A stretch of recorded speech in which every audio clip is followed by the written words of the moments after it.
Hello, and welcome to Vlog 6. Today's discussion will be surrounding allyship and recent events, and specifically, I wanted to spotlight a message that one of my dear friends, Lolo Dines, sent to me about how to be a good ally and what she herself perceives to be the kind of directions that a good ally should take. It really made me reconsider what kind of things I could be doing to be a good ally. I really appreciated the words of advice that she gave me and the fact that she opened herself up to different questions that I could ask her, especially because I know that it shouldn't be Black people's responsibility to educate allies about how to be a good ally, because there are so many resources available and written for the exact purpose of defining what a good ally is. I think it's a message worth sharing. Also, quick editor's note, I realized that this vlog is approximately 10 times longer than my other vlogs, so in the description box I am going to be putting time marks for different topics so that you can skip around in case you don't have a full 45 minutes to review this discussion. But I wanted to keep a lot of the content in for the full 45 minutes because I think that the topics that we covered were really important and needed to be discussed at length. Well, I feel like we're on Jimmy Kimmel. Hi, I'm Lauren Dines, class of 2020 of Wellesley College, African Studies major. I'm excited to be here talking with Catherine about some of the goings on within Black Lives Matter and the racial injustices of today. I wrote something on allyship because I thought in this time, I think a lot of people are a bit, for better or worse, probably worse, confused. And when I say people, I mean non-Black folks about what they should be doing, how they should act, and just how to navigate these times. And I think that I personally have not seen such an emphasis, perhaps because of social media, perhaps it's because it's just I think sometimes certain acts of police brutality strike a chord with people. I haven't seen this type of reaction from non-Black people. And so because I have the emotional capacity and bandwidth at the time, have decided that I want to use my platform not necessarily social media, but my knowledge to educate folks, because I think that oftentimes we rely and expect Black people to educate non-Black folks, and I don't think that's fair. But I think that mainly because there is such a big task of emotional labor there that comes with that. So because I am willing to put in that labor at this time, I wanted to use my knowledge and from being an Africana Studies major, but also being a Black woman, to do what I can to educate some people. So high level, I wrote this note and I sent it to some of my non-Black friends. I sent it and they passed it on to some of their non-Black friends as well. The point was just to bring some clarity and give some action items to what they could be doing. So I'll just run through. There are 6 total. I'll just list them out all first. The first one was reaching out to your Black friends. The second one was making a tangible change around you. The third one was on the topic of donating. The fourth one being on the topic of posting on Twitter, Instagram, etc. The fifth one was about texting Black friends after you had received this or seen it, kind of the feeling around it. And the sixth one was using it as a resource. So on the idea of the first one, the message that I sent to my friends was saying that, I've never laid down the expectation of when this stuff happens, what I need from you. For me, I talk to a lot of my friends pretty regularly, and we check in here and there, but there was never, I had found that there was only one friend that had called me that was like, hey, or 2 friends, excuse me, that were like, hey, what's going on? We want to know how you're doing. So I was just, urging folks to say, like, it might feel uncomfortable or weird to be like, hey, what's going on with you in this time? But I related it to, in the same way, when of a situation going on with any of your other friends, whether that's a disagreement with their parents, a fight with a boyfriend or girlfriend or significant other, you check in on them. You just say, hey, I know what's going on with you. Like, I want to see how you're doing, how you're coping with it. it's the same thing. If anything, it's even more important, arguably, because this is surrounding someone's entire existence. So I was just saying that you should reach out to your friends, because that's what you do as a friend, and this is no different, especially when it's affecting people at the level it is. Secondly, with making a tangible change, I was really pushing in the same vein of saying how we shouldn't be expecting Black people to educate non-Black folks. If you're a white person or non-Black POC, whatever, you need to be educating those people in your community as an informed person, and someone who, quite frankly, can choose how, if, when they're affected by, systemic racism, or not necessarily entirely, but in the same way that Black people can't choose. You need to be making sure you're educating those around you, because you do know what's going on. And it might seem that like, oh, I know what to say that, or when some of my friends says that to me, oh, that's kind of weird. But quite frankly, that's the time we need to be educating folks. You need to be stepping in, if you're comfortable with confronting them in the moment, so be it. If not, sending a text later on and saying, hey, what you said was a little bit weird. We should talk about like why you should be saying things like that, because you need to be holding your friends accountable in the same way you educate your friends when they say something that could have, hurt someone or made them feel some type of way. You're like, oh, like so-and-so, had expressed to me this, and you shouldn't be saying that type of stuff, in the same exact vein. So just, you really need to be making sure you are taking the knowledge that this person, obviously in this case being me, is giving you, and then going and talking with them about it and making sure you're really educating them. And then thirdly, on the topic of donating, I had heard a lot of conversations just amongst a few different groups of people about how people were a bit angry about how people were donating or if they weren't donating. And I think these are obviously all my opinions, but especially I think finances are personal to each person. And I don't think anyone is saying you need to, dedicate 50% of your, this year's income to, supporting different organizations that you can get to live. But the point being, if you're donating $10, and this is the example I use in my letter, which is if you're donating $10 only, and you're going out and buying another $60 pair of shoes that you probably don't really need, just think about that and think about how your resources could be better used. Whereas, do you really need that extra another pair of white sneakers? You probably don't. And I get it, it's your money, you can choose what you want to do with it, but just think about, how you could be using it for the greater good, quite frankly. Not lastly, on the fourth one was about posting. And again, in the same vein of, hearing a lot of conversations, people were very upset with people posting or lack thereof.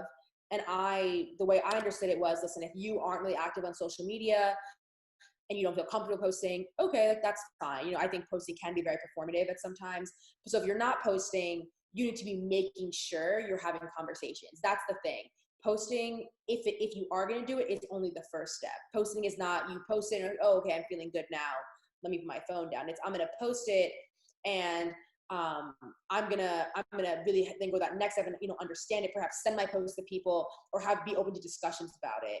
And I think it's good to post, because then your followers are seeing these things and they're becoming more aware of what's going on, and so then you can have educational conversations. Also with that, if you are someone who doesn't really want to post about it, whatever, but then I do not need to see you posting about your Sunday brunch, quite frankly. I think that was something that really angered me when I saw people the way I kind of thought about it was like a read the room type of thing, because you're seeing all this stuff about Black Lives Matter, and then you're virtually unaffected.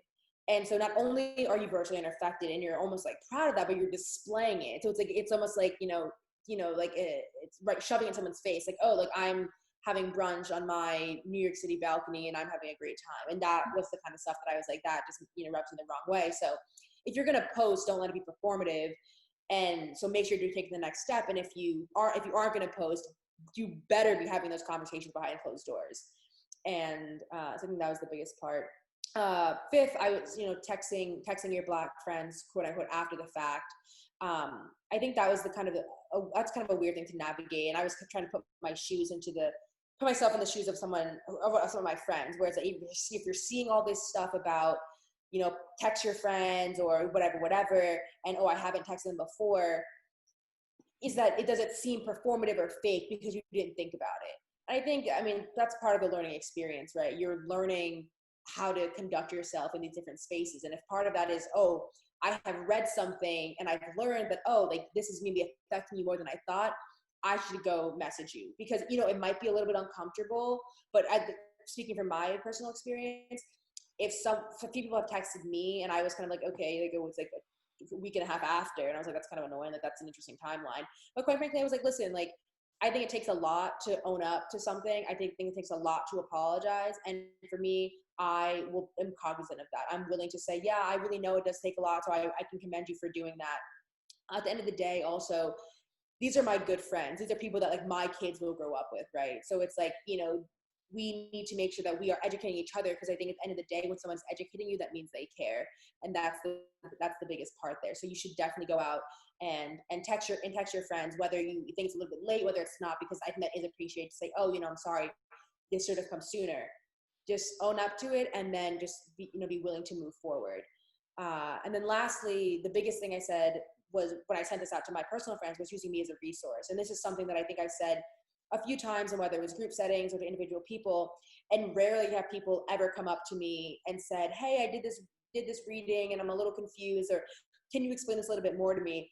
I think that's quite frankly because especially I think at Wellesley, there's a big culture of, you know, Black people should not be educating non-black folks, but also I don't want to offend anyone, or I don't want to seem dumb. And I mean, I think that the biggest thing is like, just do your reading beforehand. But not even that, but I had conversations with friends that were like, that hadn't done any reading, and they're like, okay, I just need a little bit of guidance on, because I don't even know what I don't know yet. And I think those were really informative conversations, because I was availing myself to have those conversations that I usually wouldn't, because I was like, you need to do your own stuff first. But in this situation, I was like, no, like I'm willing to have those like really bare bone conversations and really explain things to you that you don't know, and then send you. I have multiple collections on Instagram of sources, and then I have links on Google Docs that I send to people. I'm like, read this and let's discuss it after. And I've had great conversations. I mean, some of the conversations I had, people were then going out to their friends and explaining stuff, and their friends were mobilizing. And I think that was the biggest thing for me, is that I was thinking, okay, I have an opportunity here where I have the bandwidth and capacity to do this. Let me do it, because quite frankly, for better or worse, this fight will not be won without the support of white people and also other non-Black people. So I'm saying, if I can do my part to educate people, because I don't expect my friends that are also Black, that are, you know, going through perhaps a different struggle of this, of, you know, just taking it a little bit harder, they should not be subjected to this. And if I'm able to educate someone and then they can educate someone else, I think I'm happy with that. And I think that was my goal with it, was that if I'm educating one person, they can go and educate one other person, and then they go, and it's just a continuous cycle of doing that. And then eventually I'm at the source that needs to be used as a resource, right? It's the friend that I've educated now is going to be the resource, and then so on and so forth. Yes. Well, I am very grateful for @LaurenDimes9, because I know that I haven't been the perfect ally in the past, but I want to try and be a good ally. And so I feel like I just needed to kind of facilitate those conversations. So I feel like when you wrote this note and then sent it to me, it really helped solidify a direction for me. So it was very helpful, and I wanted my viewers to hear it as well. And then I also saw this other thing, because I know, like, also in your note, you said that obviously this is just the point of view of like one Black person and not speaking for all Black people. And so I saw another thing posted by @Andrew Fitzsimmons, and he was saying, stop asking how are you doing to your Black friends, just use statements and just say you're thinking of us, acknowledge that you see what's happening, and share your solidarity in dismantling racism. And then say up front that you do not expect a text, a call, or a response back. Take the burden off. And also, another thing was, stop saying I'm sorry, but instead acknowledge that you see what's happening. And if you say you're sorry, name up front that no response is expected, and like things like that. So I think this post was also like another good kind of like supplemental, helpful thing. 100%. I think that's the biggest thing, is that there's no one right way a Black person should respond to you. There's no one cookie cutter way. I think everyone has their own experience. I think I was sending this note to people that I see that will be in my life for a very long time, some of my closest friends. And I think maybe it's because I'm a Libra, I don't know. But I think that I don't know. I think I'm fairly good with conflict, and maybe because I'm Libra again, don't want to avoid conflict, but I think there have been a lot of times when someone is very genuine and sincere, and I know as hard as it is to apologize, it's just as hard, if not harder, to accept the apology. And I think that's something that I have to reflect on a lot, is saying like, okay, this person's is recognizing their faults. The way the apology works is they're owning up to their shortcomings, what they're going to do differently, and they're sorry for that. And I think that, I don't think the sorry was necessarily a cop out or anything, but I think for me, when I'm trying to have, conversations with my good friends, it's because I care about the relationship. And so I think part of caring about the relationship is that also, just kind of playing that, finding that right balance of, yes, I can accept this and we can move forward, or we can move forward, but like, kind of like a, I forgive you, but I don't forget type of thing. I mean, there are definitely situations that I'm going to forgive, I don't forget type of situation. I just think for me, anger is really debilitating personally. And I would rather just, completely move on from something instead of always going back to it and saying, oh, I could have, this use this against you or whatever. And I think that, I don't know, I think, I also recognize that I had not had a conversation with my friends about my expectations for when this were to happen, what I want from you. So for me, it's, I want you to check in on me, right? So that's just my personal opinion to my closest friends. Someone else may not want that, and that's 100% valid. And I think, so that was the thing where my note was a little bit more reconstructed to people close to me that I do care about and that I do want in my life, barring that they, do comply with some of these things, or sorry, all these things. Well, so where do you hope to see society go from this? Ooh, it's a big one. I think there's big hopes and dreams, and I think there's realistic ones as well. I think it's something where I think the big push right now is the defunding and abolishment of police. Mayor Bill de Blasio came out today saying that he does not think that will happen in New York City, which I think obviously it is a huge city. I think it's like 8 million people or something like that. Don't quote me, but it's something like that. And so I think that's something we have to think about, right? Is what does that look like? Is that possible? And I've been doing readings on it actually is possible. And if you also look at the historical origins of the police, it's a little quite puzzling as to why it's not puzzling as to why we've gone from the police starting as slave patrols to police brutality that we have now. And I think that's the big thing, is that for any body that exists today, we have to think about, okay, what's the history of it, and why is it able to exist and essentially get off scot-free, in my opinion. So I think that I'm for the abolishment and defunding of the police. I've seen a lot of things on Twitter that's saying how it's not enough to say defunding. You have to go to that next step and say the actual abolishment of police. And I think that is true. I think Minneapolis police just said they were going to do that with their police department. I think NYPD did say they were going to slash budgets. If I'm not mistaken, it may not have been NYPD, but they were going to slash budgets to the police. And so I think that's what I see. But I also think another big thing we think about is, just the support. I think that's the thing, is that I think everything starts with education. And I think if we are continuing to educate people, that's what we're going to, that's what we're going to see change. Because I think it's hard right now when you have something where you come from the last, big civil rights era, where you have, one leader more or less, and you have it was actual legislation that you want to get turned around, or you have the Voting Rights Act, Civil Rights Act, and you have the Housing, the Fair Housing Act later on. And so I think that's the thing where it's harder now, because you don't have anything specific to pinpoint of, we want this to be overturned. I think the police is a specific to be pinpointed, but it's not even just that. I think on a lower level, it's just people understanding the struggles of Black people. And I think that everyone thinks they know it, but they really don't. I think now I'm trying to see that a little bit more. People are getting a little more in tune with that.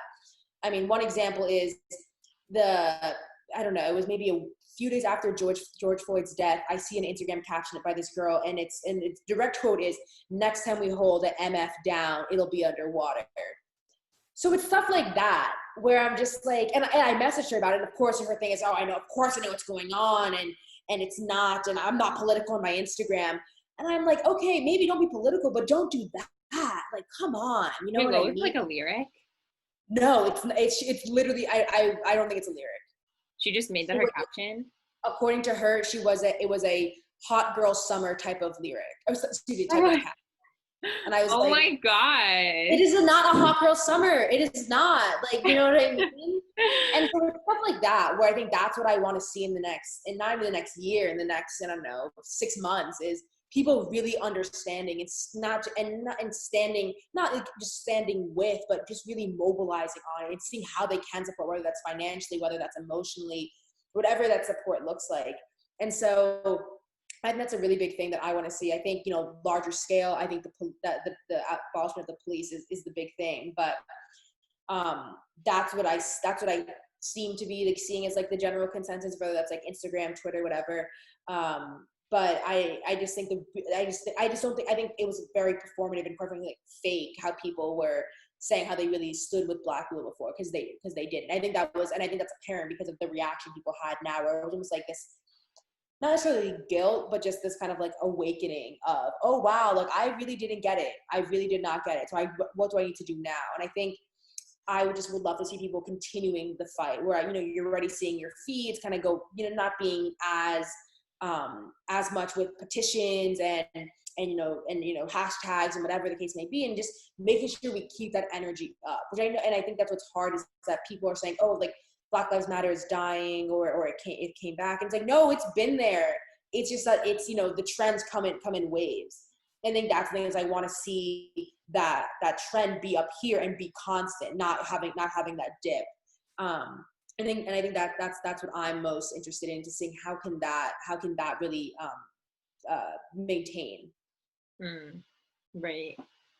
Yeah, I know I've been thinking about the trend thing a lot too, because I've noticed that people are kind of like, the social media awareness is kind of dwindling a bit. But also I think there is a lot of like structural change that people are trying to make, like even organizations like the CFDA and stuff like that are like making these statements and trying to like forge ahead with bolder moves. And I think also in the same way, like how the Me Too movement sparked this wave of litigation, I think it's kind of starting to happen, even in public condemnation, if not litigation. Things are being called out more. Absolutely. Yeah. I think also in I think in, you know, I'm doing a lot right now with my high school. I went to an all-girls Catholic high school, doing a lot on diversity, working with another alum, and mainly with another alum, then we have a larger group that we work with, but just kind of, you know, doing some curriculum reform there and some education, where when I spoke to the principal, she was saying, you know, in orientation, you know, we teach everyone sensitivity training, all this stuff. And I was just saying, listen, why do we always teach Black children how to deal with racism versus how to teach white kids how to not be racist? I don't understand. Why do I need to be subjected? I know how to not be racist. I know that. So why can't someone else learn too? Why do I have to learn how to deal with it? I think that's like the mentality, right? Is like putting the onus on the majority. We're putting so much onus always on Black people, so that they need to do this, they need to do that. No, maybe you need to stop doing that and change your way of thinking. I think that's the big thing also, is I see a lot of reform right now within education, because, you know, people are always saying, you know, it's political and we can't speak about it. I think there's two things. I have two thoughts on that. One being that this is a matter of human rights. So no, it's not political. But also, Black people have been politicized for so long. Every part of them is political as well, right? So it's like this fine line of separating it, but also knowing that this is a part of human rights and how important it is that we are supporting these people. These are peers in schools. These are 14 to 18-year-old children. And they're going off to college, and they're just either going to, you know, people messaging, oh, I can't believe it took me till I was in college to learn how like in a bubble I am. And it's like, that's a great privilege that you had. Like, that's really great. I knew that when the second I stepped into my school. So, you know, it's this whole idea of, it's a later conversation. I think this whole thing about like, you know, desensitizing, and we have to be sensitive about it. And you know what it is? It's not sensitive when girls are standing up on the cafeteria tables to tell Black girls to go back where they came from. So no, it's not, we're not being sensitive about it anymore, because those girls aren't being sensitive about it. Those girls aren't being nice about it. So let's not like, beat around the bush here and pretend that we're shielding everyone, and when they go to college they'll learn it. Because quite frankly, what is education, right? I think that's like a bigger issue, is on a curriculum level. Because quite frankly, you can argue that education, quite frankly, is just a reproduction of like white supremacy. You spend 2 days on slavery in high school. You learn nothing about Latin America or other parts, and you or focus on like Europe only. So I think that's like a big thing to think about, right? Is what does this education system look like, and what is that reinforcing and not teaching students that needs to start being taught? So I think that that comes from being in a household with potentially racist, or maybe that's maybe too strong of a word, whatever you want to say, parents. And you need to the schools need to be helping students to unlearn those biases and unlearn those thoughts to then make them be better people. Because that's all starts in the home. No, there's lots of videos of these little black kid and little white kid running, and they're hugging, and it's like, yeah, no one is born racist. And it's like, yeah, no shit, like, no, really, come on, like, we know that. It's these parents that are forcing this in. So what is the role of the school? It's not just to teach me arithmetic and writing, right? I don't know if those are the same thing. No. No. No. You know what I mean? So like, let's do something to make sure we're educating these students, not just on that, but on these current events, these social issues. That's so real. Schools, I think, try to stay away from that, but you can't. You can't. And I think that's what they're coming to terms with, is that you actually, in order to create a safe, comfortable space for your Black students, you need to, in a sense, make these white students uncomfortable, probably for the first time in their lives. So I don't really have a problem with it. You know what I mean? And I'm not saying you need to make them feel bad or anything, but have them have these conversations, have them talk about their implicit biases. And not necessarily that the biases, we all have our biases. I have them myself. That's not the issue. The issue is what you do after them, and what you say, and how you support them after. And I think that's what we need to be teaching these kids. And that, from being 14 to 18, those are formative years of your life.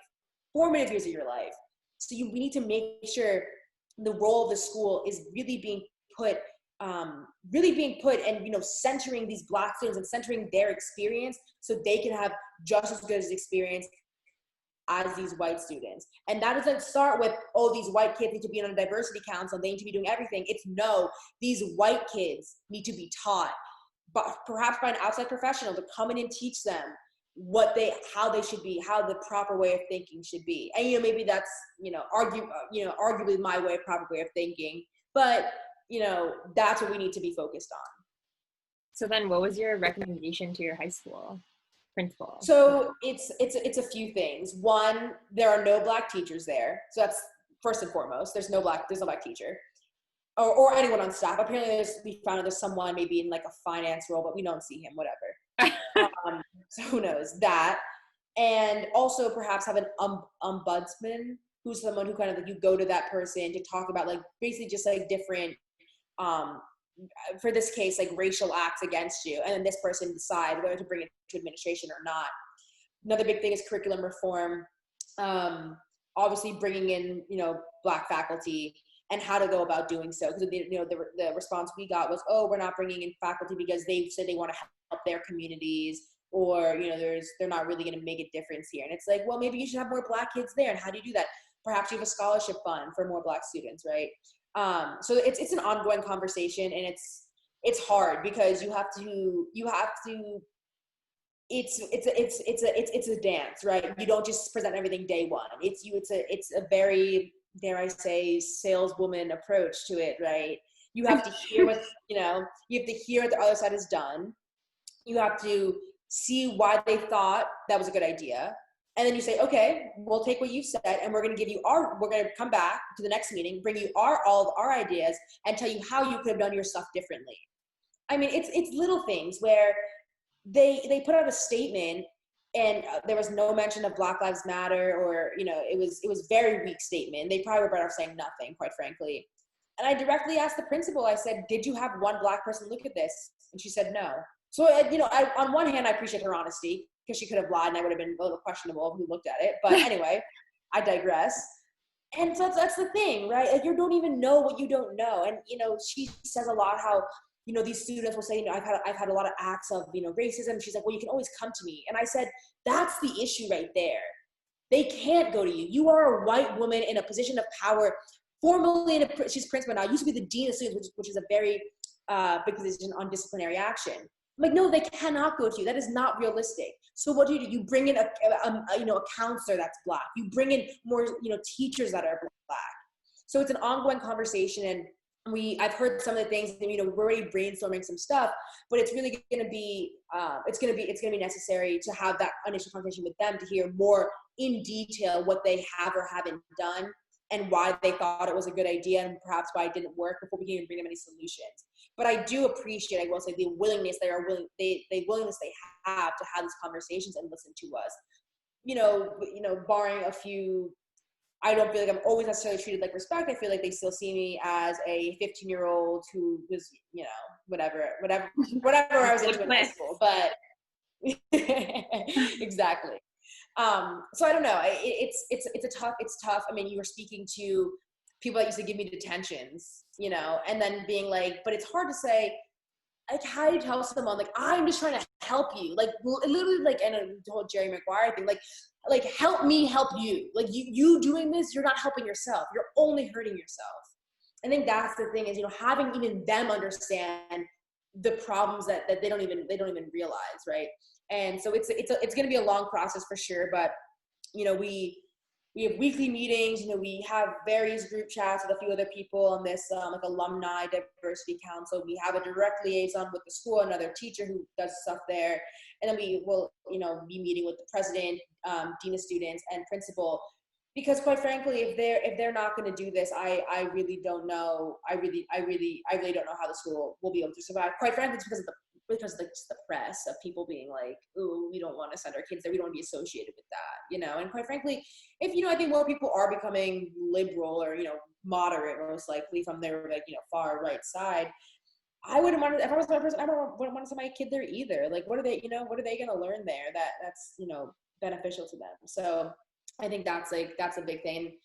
And education is important, and high school education is especially important, especially at a high achieving school. You need to, shameless plug, because obviously I'm very smart. But at a high achieving school, that needs to be integral to the curriculum. It can't be adjunct. Yeah, that's interesting because a kid from my high school recently started a Facebook group to discuss our education system, because my district was historically redlined off from LAUSD, the like LA wide school district. And I think it's mainly because, or I don't know if it's mainly because, but a contributing factor could have been that my town is pretty white, and so and the surrounding cities aren't. And so when they cut off this district specifically for this city, then anyone from surrounding cities has to apply, and then they get chosen basically through a lottery system to be in the school.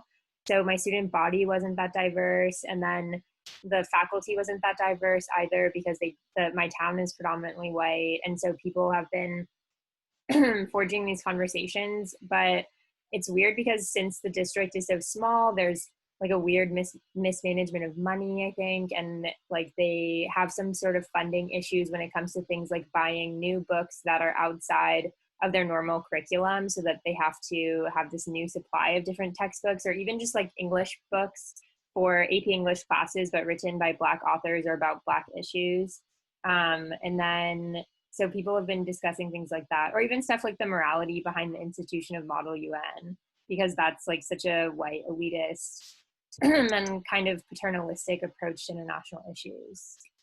100%. No, it's so interesting when you kind of get into the weeds of it, right? Like, I mean, I went to a private Catholic high school, and so it's a little bit different, right? Because it's kind of like, well, you guys have an influx of money that you don't really need to, like, you don't have to necessarily comply with the state. I think they do still for some textbooks and whatnot, but it's not as heavy. So I'm kind of like, I'm a little confused as to, were you just not aware of it, or were you just choosing to go an easier way? I think those are the type of questions that I'll be asking and hopefully getting answers to. And whether we're getting answers to them or not doesn't really matter. It's more so, are they going to listen to our solutions to the and answers to those questions? Yeah. So what do you think would be the most impactful change in an education system for predominantly white communities? I think the biggest thing is having Black teachers. I think that's huge. I think that's big because they can also speak to their own experiences if they feel comfortable. I don't necessarily think they need to be like, sharing traumas or anything if they don't feel comfortable. But But even also, I feel like in an English class, if they're referencing a book by a Black author or just talking about an issue at the beginning of class, that could mean so much. no, I agree, and I think that's the big thing that our principal has said is, oh, we had this one Black literature class, but this was literally what she told us was that the teachers feel uncomfortable to teach on the matter. To me, that means you can't do your job. So that means you should be removed from your job. Period. If you cannot teach something, if a math teacher said I cannot teach algebra 2, would you keep them? Absolutely not. Absolutely not. If this person says I can't teach Black literature or they're uncomfortable, let's not. I'm tired of the uncomfortable thing. Just say you're not equipped and you aren't willing to educate yourself to learn how to do it, because you could. But I think if that's the case, then let's have a Black history teacher. Let's have a Black English teacher, so they are coming in and teaching and learning about this stuff. I mean, we in my high school we literally spent like 2 days on slavery, and it was like Abraham Lincoln's great, like yay, 13th Amendment, he freed the slaves, like he was all for the slaves, like he's one of us, like no, absolutely not.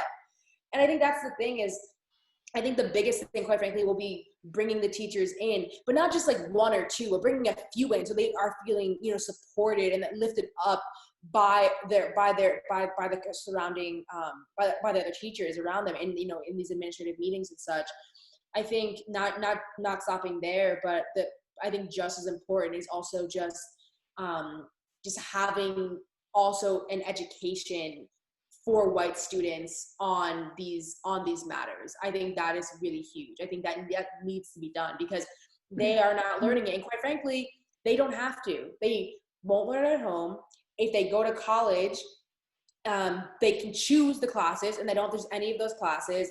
They can choose their friends who aren't going to be any people of color, so they're going to stay in these same mindsets, and then they're going to go into these fields. Whether it's medicine, finance, tech, whatever, that are all so heavily saturated with white, especially white men.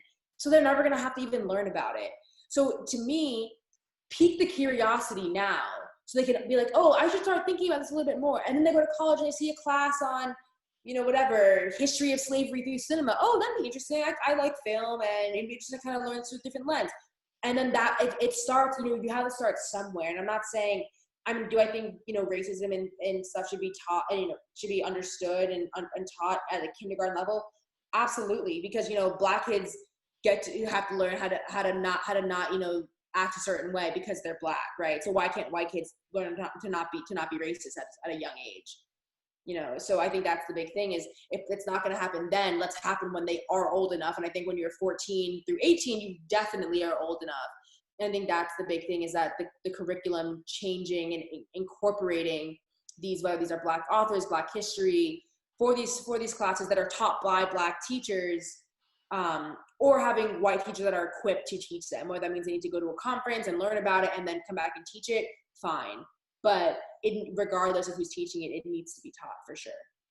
Yeah, that's interesting about the teachers not feeling comfortable enough, because I feel like a problem with a lot of the people that want to be allies is that they don't feel comfortable enough to discuss these issues. But I think it's really rooted in just an insecurity about one's own education. And I think I've been there too. And then also there's all this rhetoric and just like general sentiment that people shouldn't place the labor on Black people to educate and things like that, which I do agree with.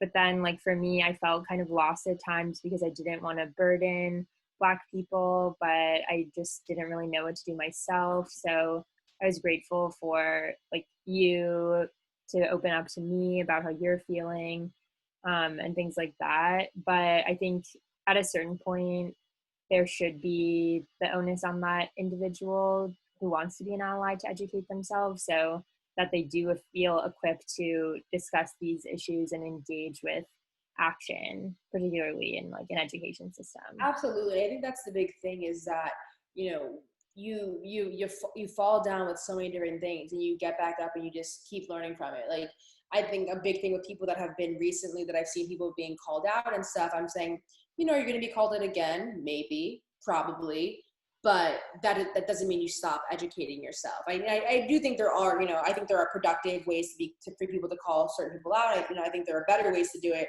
But whatever way you choose, I'm saying, like it happens and you just have to go and read more and learn more and just like move on, because like your 5 minute or 10 whatever an hour of you know feeling really bad and sad about something that you said the wrong thing doesn't even begin to compare to the lifetime that, you know, blacks the lifetime of pain and struggling these black people are going through. So it's like your little momentary glimpse of that, like you should be happy that's all you're getting, you know, quite frankly. Not to say that I want to be white, but like, you know, I'm just saying like, yeah, you know, it's a learning process. And just you have to just keep on learning. And that's what I appreciate with my friends is that there is a willingness to learn. So they are, you know, they're reading stuff and then they're bringing it to me and they're saying, you know, what can I do? What does this make sense? Or as an ally, like, is this the right thing to do or whatever? And I'm more than happy to have those conversations. I think oftentimes, am I more gracious and like willing to have conversations than the average person? Sure. But that's just how I am. So whenever I speak to people, I'm just like, hey, just make sure, you need to prepare yourself for a different sort of response. I'm saying this to you because this is the way I'm going about it, because it's the way I feel most comfortable doing it. There's no saying that this is the right or wrong way to do it, but everyone is valid in their way of having the conversation. I would just urge people, regardless who you're going to speak to, make sure you're educated. And quite frankly, just bring some questions to the test review session, right? Don't just go in there saying, "Tell me." Just bring some stuff with you, because then that's going to actually have a much better conversation. And quite frankly, when I speak, I feel like I learn when I speak to people, because I'm thinking, okay, that's interesting that you're thinking about things that way. Let me make sure I can explain it properly. Let me make sure I intuitively know this, but how can I explain this in a way that makes sense to more people, right? I think the true test of knowing something is when you can put it into the terms that someone else understands and really, you know, have them understand it. So that even for me, I'm learning. That's why I read Facebook comments of people that are on the far right side, because I'm just like, oh, let me look at these arguments, because if this ever comes up, I need to be prepared for this stuff. And there's been stuff I've gone back to my friends. I'm like, how would you actually answer this? Because I'm not actually sure. And you learn through that. Like, you know, I'm learning, like you're learning. And I think that's the biggest thing is that for me, I'm enjoying having conversations. Obviously, I'm a conversationalist, and I enjoy talking to people. You know, I enjoy hearing kind of how you're putting things together, because that interests me. So I know how I can then better suit the next conversation I have with you, or the next person that brings that same exact question to me. What are your kind of concluding thoughts? Okay. I just really hope that what people can take from this is that they really can be a voice. They can be a tool for other people. They can be a resource. And you don't have to be an expert. You have to just have a willingness to learn. You have to have a willingness to have conversations. You have to really have a willingness to be supportive and understanding of Black people. And I think if you can start there, there's so much further you can go, and just so much more you can learn. And quite frankly, if you're going to learn so much about Black people, you're going to learn so much about so many other facets of society and so many things you didn't even know existed. And I think that you're doing yourself a disservice by not understanding these various various things. And also just it's part about being a good person. You know, be a good friend to your Black friends, be a good ally. Whether, you know, not even your Black friends, but just the Black people. You know, if you see something going on, make sure you're understanding the reasonings behind it, and just educate yourself. Be sure to educate those around you, and you can really make some tangible differences around you. It doesn't have to be on a huge scale, but if you're going and talking to 3 or 4 of your friends, and they go talk 3 or 4 about their friends, you're really gonna just grow this whole big this ripple effect of education. And you don't have to be an expert. You don't have to be an expert in it, and you can really do it. Just educate yourself. Again, use people that have availed themselves to you respectfully, and just really just be real about your intentions with it.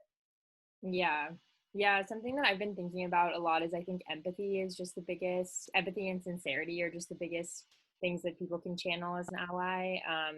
because I think when it comes to things like white fragility, where people take education as an attack on their character because they feel like, oh, I'm being ignorant and naive and I'm being called out for it. Am I a bad person? I feel like that shouldn't be the mentality. It should just be the mentality of taking on education and empathizing, and then being sincere about your empathy with Black people, and just like any greater social issue as well. So I'm grateful that you are here to talk about it. Of course, and I'm happy to come back on the talk show. The talk show. But no, I appreciate you having me, and I appreciate us always having conversations about it. I think we have more formal conversations. I think we have more casual conversations. But regardless, the conversations we have, I think I'm learning. I hope that you're learning, and I think that we're all growing together, just learning and growing together as a unit. I want my friends to grow, I want myself to grow, and I'm happy to be an instrument for anyone that I can help do that. Yeah. Well, if this vlog goes viral, then maybe this will be a talk show. There we go. Keep them coming. Okay. Signing off.